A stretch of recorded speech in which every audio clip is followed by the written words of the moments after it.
Hello everybody, welcome to the channel. It's Paulie Esther here, and today I want to talk to you about a few things in the news regarding Dead by Daylight, as well as parts of the event itself.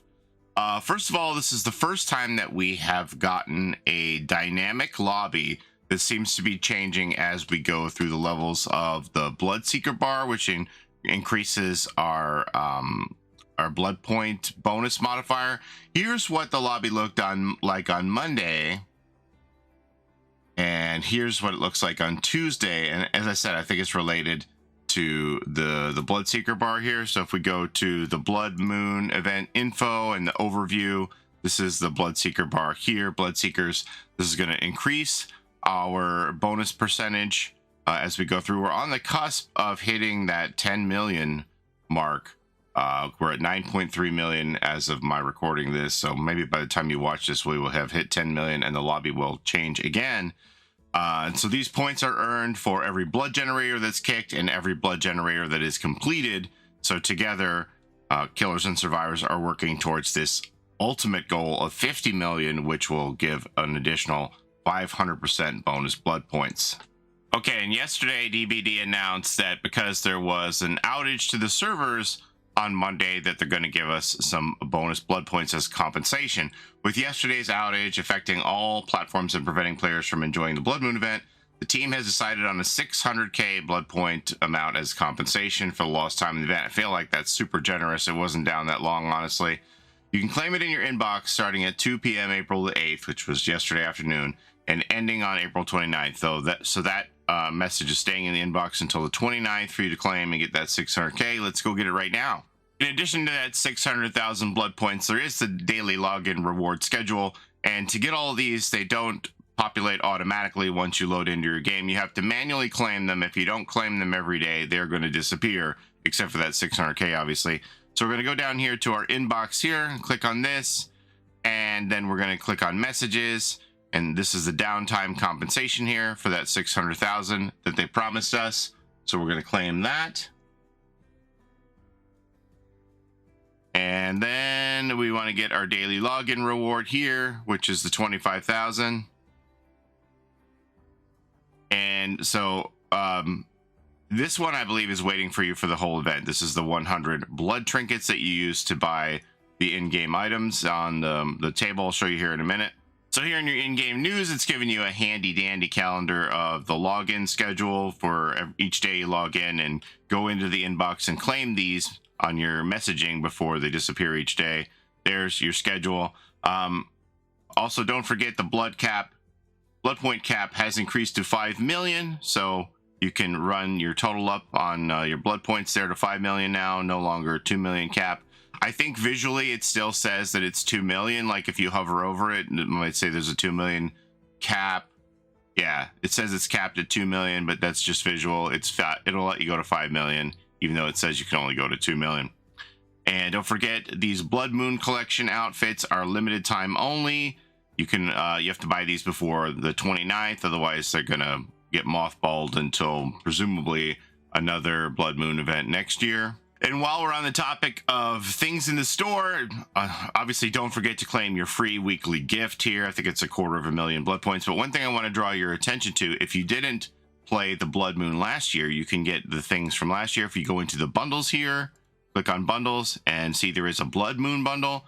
Now this will include the 2 outfits that you could earn from last year, the Catacomb Exploration outfit for Elodie and the Red Mist outfit for the Oni, as well as all of the charms, the badges, and the banners from last year's Blood Moon bundle. I forget exactly how much it is. I think it's, I want to say 1,700 and change Auric cells.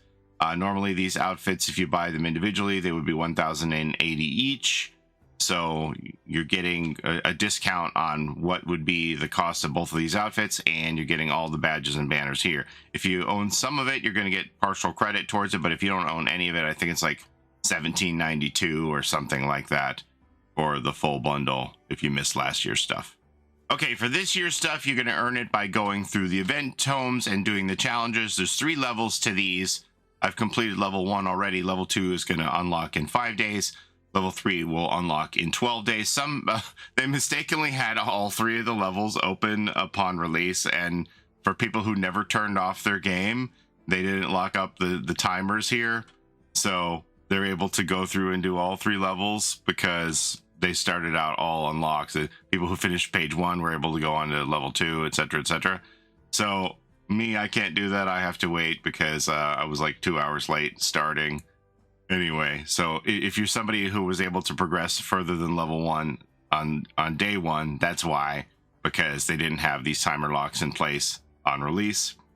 I'll go back to page 1 here. So I've completed all this. The challenges aren't very difficult, and then I earned the torso for Vittorio and the torso for the Trapper. The head and weapon will be available on level 2 and 3 for the Trapper, and the head and legs for Vittorio will be available at level 2 and 3 as well.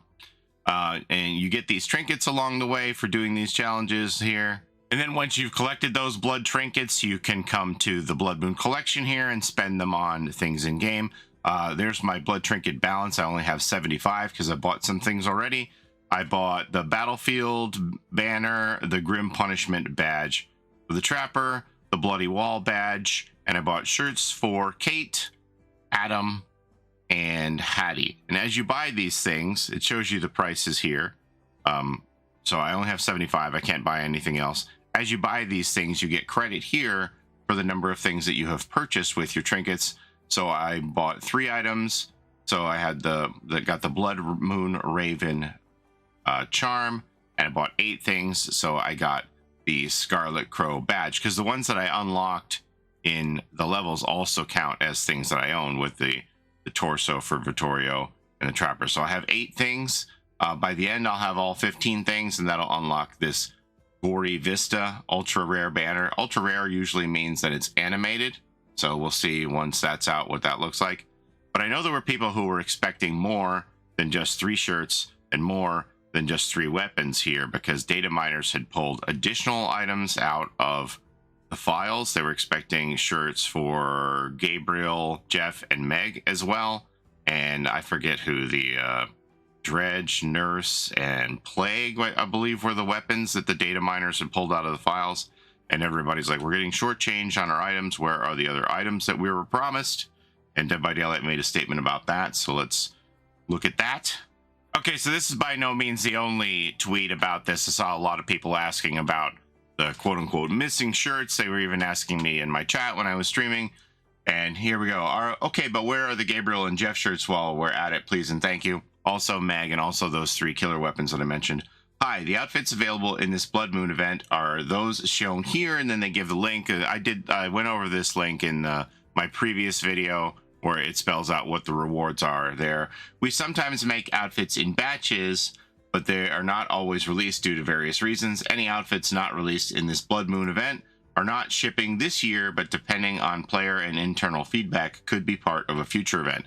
So it makes it sound like they made all the outfits at once, and they decided to mothball half of them, presumably for a returning Blood Moon event next year. So if they do Blood Moon event next year, we're probably going to see those missing outfits. And then Dweet says, thank you for the clarification. It sucks to know these were a thing and to not be getting them. The Dredge's weapon looks sick. Also, first Lunar New Year Hattie, and now these. Scrapped content slipping through the cracks. I forgot about that Hattie Lunar New Year. Remember I made the video about that, about how the translated text for the Lunar New Year event mentioned a Hattie skin that never came out. So anyway, it sounds like maybe it was just easier to work on all these outfits at once, and then they picked half of them and the other half were getting mothballed for a Lunar New Year event next year. But so if you're wondering where, I even had people swear to me that they heard Dork mention on stream about Gabriel's outfit, but I watched the live stream again. She never said it. No official source ever promised these additional outfits, so we're getting what they promised us officially. Anything that you saw came from data miners and leakers and not official sources. So as far as behavior stances, we never promised you any of this. It's just, it got scraped out of the files and people are looking for it, right? But they never promised it to us, so that's that. In other news, we've had a change to the flashbangs. It is a nerf, but flashbangs were never working as intended, so they have been corrected. Mandy wrote this here. Flashbangs now work as they were always intended to work. It was never intended that the survivor model could clip into a killer's model so that they could get a blind, which a killer couldn't avoid, even when facing a wall. Same as audio and blind radius, you should not be blinded when looking up, which was happening, and you should not be blinded if the flashbang is not within your range of vision. Hence, we adjusted the angles. There has to be a way for the killer to avoid the flashbang. Before, it was incredibly easy to just drop the bang and the killer would be blinded with no way to avoid it, and that's definitely not something that was ever intended to happen. Whilst I appreciate that those who enjoy using flashbangs have to now learn the new radius, etc., the previous version was bugged. So apparently when a killer was picking up, they would lose collision and another survivor could run in and put a flashbang right down under their bumhole, which would explode and make an unavoidable blind event that the killer was just had this weakness to. So they have made it so that you can't put a flashbang under their bum anymore. And so lastly, I want to talk about the actual game mechanics of the event here. When I watched the live stream and read through the blog post where they said that they were going to make it so that killer perks and powers weren't going to affect the blood moon generators in this event, so that it would reduce toxicity of denying points and allow us to reach these milestone objectives in the Bloodseeker bar, I thought that was a good thing. But I hadn't really considered the entire implications of that, and I'm not sure that the devs did either. So remember that each trial starts with 4 blood moon generators and 3 regular generators, and basically any perk that has the word generator or generators in the description is going to have limited effectiveness in game and no effect at all on the blood generators. For example, corrupt intervention is only going to cut off the 3 normal generators at the start of the game. The blood moon generators aren't going to be touched. If you have Grim Embrace when you walk away from the person on the hook, the blood moon generators aren't going to get cut off. For Tinkerer, when the blood moon generator is almost completed, you're not going to get a notification. You're not going to get a fire up stack when they complete it. They won't be regressed by ruin, etc., etc. The list doesn't look as bad there until you just put the word generator instead, and then you can see that it's almost a full 3 pages of perks out of the 9 pages of perks that are in game. So this makes it much more difficult for the killer because of this non-effect on the blood moon gens, no regression at all other than just simply kicking them, and arguably these generators are easier to complete, just requiring 3 gas cans full of blood put in them if the survivors are teaming on it, which you won't know. If you have discordance, you won't know that they're teaming on it. They can complete it fairly quickly. So I see a lot of killers who are tunneling people out in this mode, which I kind of understand it because they don't really have any ability to slow down these generators that are faster. Of course, survivor perks work the same way. They don't apply to the blood moon generators either. Like Detective's Hunch, you're not going to get or reading ability once you complete a blood moon gen. If you are injured, you're not going to do the blood moon gen faster with resilience. Deja vu will not show you where the blood moon gens are. You'll just constantly only see the 3 normal gens that are on the map, but people are still running this, so they'll know where those gens are after the blood moon gens are done, which isn't a terrible idea. You can't wiretap a blood moon gen, etc., etc. So we have this page, same idea here, generator. We have 3 pages of survivor perks here, which also about the same amount, actually 2.5 pages of perks that will not apply to blood moon gens here, but I don't think it is as oppressive for survivors because you just simply do the blood moon gens, which are quicker to do, as I said, with the blood cans. Probably one of the most curious things to me is the actual map that is tied to this event that you get at this time of year in the blood webs, the blood sense map. This map is like a godlike map that does pretty well everything you would ever want a map to do. However, it doesn't show you the location of the blood pumps or the blood moon generators, which to me is just a complete oversight. It's ridiculous that the blood sense map doesn't show the Blood Moon gens in the game. And lastly, we should probably talk about the killers who either receive a nerf or a buff, depending on how you look at it, surrounding the way these Blood Moon gens work and how killer powers aren't affected by the Blood Moon gens here. So let's start off with Freddy. Freddy can't teleport to the Blood Moon gens because they aren't considered gens, I guess. So his ability now is he can teleport to any gen he wants on the map and any time, whether the gen is completed, except Blood Moon gens, he can't teleport to those. The pig is probably the one who is hit the most severely by this because her reverse bear traps that are put on survivors' heads activate once a generator is completed.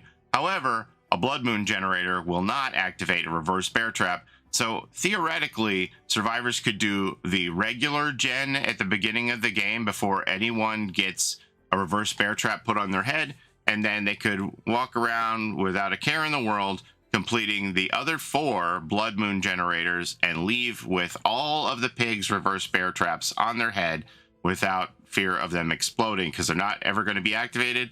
And they can simply walk out the door with their headgear without any real danger.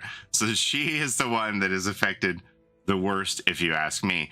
Other killers that are affected by this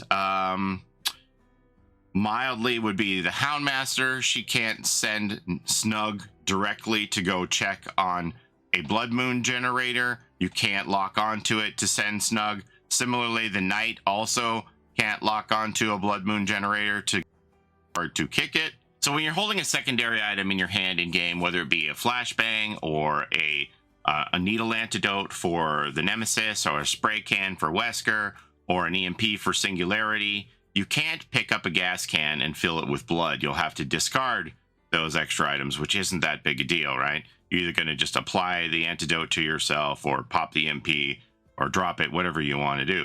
However, with Sadako, once you claim one of her tapes, you have to go put it in a TV to get rid of it. You can't simply discard it, which makes her, in my opinion, the most oppressive killer in the Blood Moon event, because she prevents anybody from picking up a gas can and filling it unless they go across map and put their tape in the TV. This is something that has been a problem with in events for a while, if you ask me. Like in the Haunted by Daylight event, you couldn't enter the void if you had one of her tapes in your hand. And so I think this is something that really needs to be addressed in game is going forward, is giving players the agency to have a system where they can discard their tape at any given time if they want to in game. I don't know why that isn't a thing. I think the idea here is if they allowed players to do that, they could run around and pull the tapes out of all the TVs and hamper her power.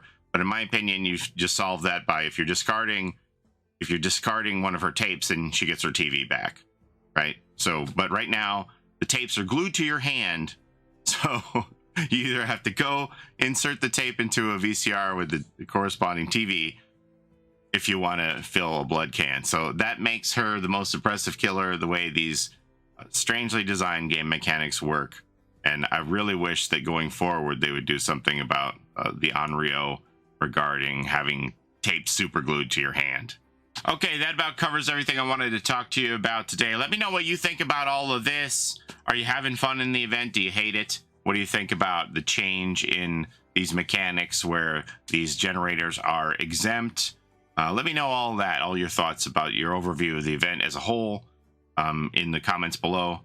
Thank you so much for watching. I appreciate the time that you spend here with me on my channel. Don't forget to like, comment, and subscribe, as it helps the channel a ton. And don't forget to take care of each other in and out of the fog.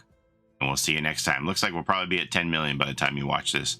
Have a great day. Have a happy Blood Moon event, everybody. Bye-bye. It's a Gen Rush life for us. It's a Gen Rush life for us. Set a hiding, we do gens. Set a randoms, we got friends. It's a Gen Rush life.